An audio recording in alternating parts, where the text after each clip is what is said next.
আজ সকাল থেকে ওয়েদারটা বেশ ভালো ছিল। মেঘলা আকাশ, বৃষ্টি বৃষ্টি ভাব, তবে খুব একটা বৃষ্টি হয়নি। পুরো দিনটাই মেঘলা মেঘলা কেটেছে, গরমও ছিল না খুব একটা। জাপানে কিন্তু বেশ বাঙালি রেস্টুরেন্ট আছে কয়েকটি, তার মধ্যে বেশিরভাগই চালায় নেপালিরা। জাপানিজরা বাঙালি রান্নাবান্না কিন্তু বেশ পছন্দ করে, আর বাঙালি রেস্টুরেন্টগুলোতে সব ধরনের কিন্তু বাঙালি খাবার পাওয়া যায়। তার মধ্যে যেগুলো খেতে পছন্দ করে জাপানিজরা সেটা হলো নান বা বিরিয়ানি। তবে এখানকার বিরিয়ানিতে কিন্তু আলু দেওয়া হয় না।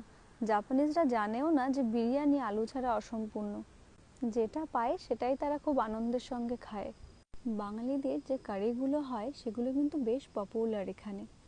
জাপানিজ রেস্টুরেন্টগুলোতে এগুলোর তো কিছুই পাওয়া যায় না, প্রায় সব কাঁচা জিনিস পাওয়া যায়।